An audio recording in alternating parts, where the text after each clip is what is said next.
What's up, guys? Welcome to the Being Beautifully Honest podcast and channel. Thanks so much for being here and for being subscribed. If you're not, go ahead and hit that button. And if you're listening to this on YouTube, hit that like button. It's like walking into the room and hitting that light switch. We just want to go ahead and brighten up the place. So let's get into this podversation/reality chat. I really didn't think that I was going to be talking about this anymore, but I wanted to just talk about this because I saw this story on several platforms, several people talking about it, including Dr. Heavenly. But I'm just going to share the story from Urban Bell because so many people have talked about this dinner situation with Hotel. And, you know, it never ceases to amaze me when it comes to this clown that the viral stories that go out about him, it's never anything good. And there is no one that's out here trying to take him down or trying to stop his bag. I remember when he did that interview with Carlos on his YouTube channel many months ago, and Carlos asked him the question about, you know, how does he feel about, you know, basically how does he feel about things when it comes to stuff that goes out about him? And he said that he doesn't really care. The only thing that bothers him is when it affects his money. Well, ass clown, you are in the public eye. Anyone that knows about business is more emotional when it comes to marketing than it is about, okay, this is something that I need to buy and I'm going to get it. Unless someone's going to the store to get bleach or, you know, things that they need like that. No one needs his wine. No one needs his calendar. No one needs his children's book. No one needs his suit line that did not even get off of the ground. No one needs his underwear that I don't think ever even really happened, but it was just something that he was discussing. No one needs the things that he has created. He can't even pass the builder's license exam because people do need houses. There is a housing shortage across the country, but you can't even get your crap together to pass that exam so you can really be legitimate in that field. But you know what? Home Depot, they need people. Lowe's, they need people. UPS, they need people. FedEx, they need people. I don't know if his criminal history would stop him from working at any of those places, but a lot of these companies have signs up saying that they need people. They need workers, you know, but when it comes to you creating your own brand and creating your own products, which he claimed he was trying to rebrand himself, it's never going to work because he would never take accountability. You have to be able to get people to know you, really know you, get people to like you and trust you. No one, for the most part, really likes him except Carlos and the few, what they call pick-me's, that like the way that he looked and they could picture themselves in the bed with him. I don't understand it, but everyone thinks differently. And most definitely people don't trust him because he's a liar. But when it comes to having your own business and creating your own products, you have to get people to know you, like you, and trust you. That is why Melody continues to win. People feel like they get to know her because she continuously shares herself. She's been doing that for years. She, you know, whether you like it or not, because of course there are a lot of people that don't like her, but that's not her problem because there's a lot of people that don't like people for no reason whatsoever. And those are the ones that you actually call haters. But yeah, people have gotten to know her, like her, and trust her. And that's why they will buy whatever she puts out there because they feel like they have this connection with her. Nobody feels that for the most part about him. And that's why he continues to lose. Plus, he's just a terrible person. He's not even like human in my personal opinion. But again, that's my personal opinion. I wanted to share this story from Urban Bell and it says, Sheree Whitfield is tired of her RHOA coworkers coming for Martellholt. So, Real Housewives of Atlanta fans have a lot to say about the recent episode. As we reported, Sheree Whitfield planned a sip and see to show off her granddaughter. It was also the first time Martell Holt met Bob Whitfield. Martell has already been a hot topic amongst the group. In fact, it was alleged Martell didn't want to pay for Sheree's birthday dinner, and he asked the ladies and their significant others to contribute via Cash App. When this got back to Sheree, it resulted in Sheree having a tense exchange with Sonia Richards-Ross during the after show. Sonia tried to explain why she thought Martell would be paying for the dinner, but Sheree just couldn't understand Sonia's perspective, and she repeatedly said she didn't understand why Sonia's husband, Aaron Ross, would want another man to pay for him and Sonia's meal. And of course, that was her throwing shade. And well, a lot of people took to social media to give their take on the situation, and many said Martell should have paid for everyone since he's dating Sheree. Dr. Heavenly said Martell should have paid. She said her husband, Dr. Damon Kimes, would have paid.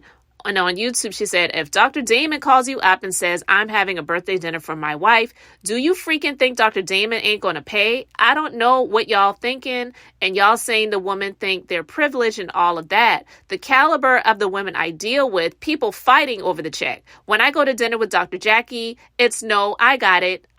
No, I got it. It's like I want to pay. And I'm going to stop it right there because listen, I may not be getting the type of checks that these ladies are getting being on Married to Medicine and the Real Housewives of Atlanta, but I can say myself that has definitely been the way that I have operated as an adult, as someone in business, when I have even been invited out to dinner by, say, a friend and colleague who may be in the medical field. I have friends that are in medical field. I have friends that are in high-end real estate. We're all business owners. We're all entrepreneurs. And we go out. If I invite someone out, I've definitely picked up the check. It's not, we're splitting the check. Oh, well, you got the appetizer. You got this. No, I'm paying. And there have been a few times when I was invited out and I just felt the desire to pick up the check and pay. So I understand that.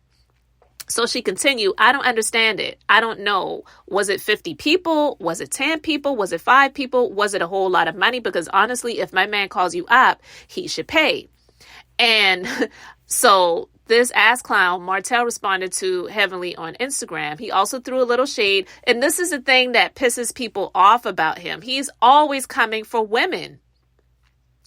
He threw a little shade at Sonia, too. He wrote, I didn't invite anyone. I wasn't the host. I was invited like everyone else. I bought a gift. Those were her friends, girls, and some had their husbands and boyfriends. Smirk face emoji. Heavenly, you said your husband would have paid. When I was married, I paid for dinners. And when I host dinners, now I pay. Now you pay? He continued, it's not if I can pay it, it's the principle. I pay for my dinner and at Sheree Whitfield dinner. I said, y'all can cash at me. Laughing emoji. I've come to realize that extending a good gesture doesn't mean ish, because the main person at Sonia Richie Ross, who spoke about this situation, I just paid for her and her husband's dinner when we casually met up a couple of weeks prior to. So not doing things people expect of you or want you to do will bring out their true character. Now, this nigga has the nerve to talk about somebody's true character.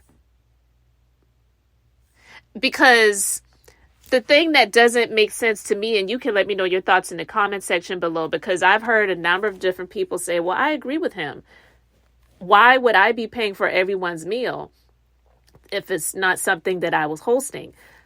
Well, what doesn't make sense to me is, if he wasn't hosting it, why would he have asked people to cash app him? I don't really understand that.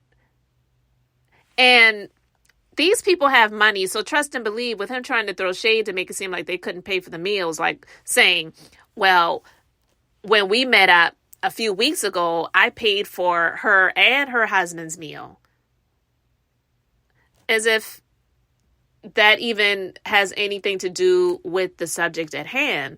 So why would he ask people to cash app him? We even saw Candy Shamia and Kenya discussing this on the episode prior, which was when I initially talked about it. And at first I got it a little bit wrong because I thought that they said that he asked Sheree to cash app him money, but no, he had asked the guests at the dinner to cash app him money. To be honest with you, that's way worse in my opinion than him asking Sheree to cash app him, because that was the person that he was supposed to be in a relationship with. He didn't even know these people that well. So to ask people that you don't even really know like that to cash app you, that's weird. It's really weird, because if you didn't,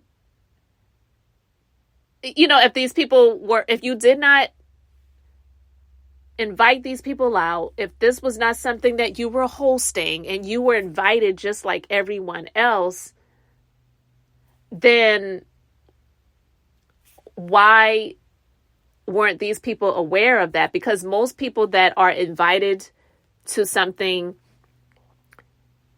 and they think that it's a party, just like when Sanya had the party for her husband, no one's coming there thinking that they're going to have to pay for their own meal. Now, whether they have a cash bar after a certain hour or whatever, that's something different. But even though this was at a restaurant and this wasn't some event hall or anything like that, it was still something that the guests were invited to. So if they were being invited to a birthday dinner, why would they think that they were going to be paying? I mean, let's just be honest. If it was something where it's just like, hey, we're all meeting up. If you would like to come out and celebrate with us, we're having dinner at this restaurant. So, come as you are, and, everyone's paying for their own meals. You let people know that ahead of time. But if they had reservations for 8, 10, 15, 20, whatever, and they had a room in this restaurant, why would they assume that they were the ones that were paying for their own meal when they all were looking at it as if they were invited to this event? So to me, it just sounds like Sheree and Martell, because we know they're both liars. They both are not honest, and they both don't like paying for things. We know definitely Sheree likes to try to get out of paying. Remember last season when she and Drew were supposed to be doing the little birthday party for Kenya and I think it was Marlo. I could be wrong, but it was 2 people and it was at Drew's home. Sheree and Drew were supposed to be doing it together, and Drew never got her money from Sheree, and Sheree tried to continuously make excuses as to why she did not pay any money. That lady does not like to pay her bills. So of course she's going to be the one going to bat for Martell, talking about why he shouldn't have to pay and all of these different things. He's absolutely ridiculous, and so is she. So if these people did not pay their checks and it was just one check and he paid it, why couldn't he just take it on the chin? Because obviously it was paid and he's looking for reimbursements via Cash App. Because if he did not have the money to pay, then he would have let everyone know, both of them should have let everyone know at that dinner before they even ordered their meals that, listen, this is Dutch treat. Everybody's paying for their own meals. That way people would know, because we also do know usually when the dime is on someone else, that's usually when people are ordering the most. And then if you don't really have it like that, or you don't really want to pay like that, let's just be honest, you may just order some appetizers and a drink or two. You know what I'm saying? So that's on them. I really don't care that much, but I'm just saying that if it wasn't that big of a deal, then he never would have sent people a text saying, y'all can Cash App me. Or texting his Cash App handle or QR code or whatever it is to these people's phones saying, hey, your meal was this much, so go ahead and hit me that back. And I'm going to give you to the end of the week to do so. It's just, all of it's just really ridiculous. But honestly, when it comes to these 2 people, they both really are ridiculous. And so it's not that big of a deal. Some people may say, why are we even talking about this? Well, I'm talking about it because it's something that has been drugged over this past week. And the fact that he decided to respond to Dr. Heavenly about it and had the nerve to say that when he was married, he paid for dinners, and now when he hosts events, he pays. What events are you even having? It's just really ridiculous. But, Dr. Heavenly, she's going to say how she feels, whether you like it or not. And I know he didn't like it because that's what she does. She calls people out and she does not try to sugarcoat anything. And so that's just what it is. But, Sheree, she doesn't like to look bad. So she always tries to do that type of stuff to just cover it up and try to take the heat off of the situation, even though she and the ass clown are not even together anymore. But for both of them, it's about image. Image is everything, even though their images literally suck. So guys, you can let me know your thoughts about all of this in the comment section. Thank you so much for being here, for liking and subscribing. I'm Beth, just being beautifully honest. So until the next time, I wanted to keep it brief, beautiful, and now I'm going to say bye.